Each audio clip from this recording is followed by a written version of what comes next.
আসসালামু আলাইকুম ওয়া রাহমাতুল্লাহি ওয়া বারাকাতুহু। দূরে কাছে দেশে বিদেশে যেখান থেকে দেখছেন, আজ কেন্দ্র সরকার সংখ্যাগরিষ্ঠতার জোর দেখিয়ে সংবিধানের বিরুদ্ধে গিয়ে সংবিধান বিরোধী ওয়াকাফ কালা কানুন 2025 তৈরি করেছে।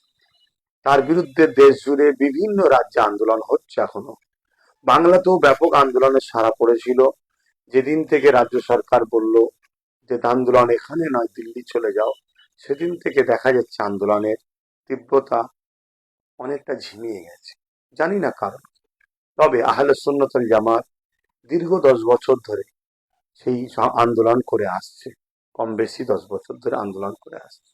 আগামী 1লা জুন হাওড়া জেলা সাঁকরাইল থানা কমিটির ব্যবস্থাপনায়, ফুরফুরা আহলে সুন্নাত ওয়াল জামাতের থানা কমিটির ব্যবস্থাপনায় আমরা একটা প্রতিবাদ সভা ডেকেছি।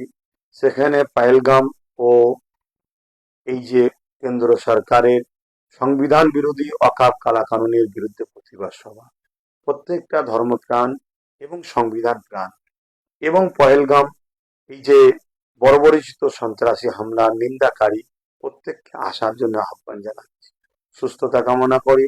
ভালো থাকেন। ঝড় হোক, পানি হোক, তুফান হোক, প্রস্তুত নিয়ে আসবেন। ছাতা নয়, প্রয়োজন যদি হয় পানিতে ভিজতে অসুবিধে হয় রেনকোট নিয়ে আসবেন, ছাতা নয়। তবে আমরা পানি হলেও ভিজতে রাজি। আমরা দেশ স্বাধীন করার জন্য রক্ত দিতে পেরেছি।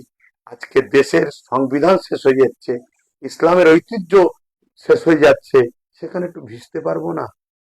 তাই আমরা আসছি, আপনারাও আসবেন। সুস্থ থাকেন, ভালো থাকেন। আল্লাহ হাফেজ।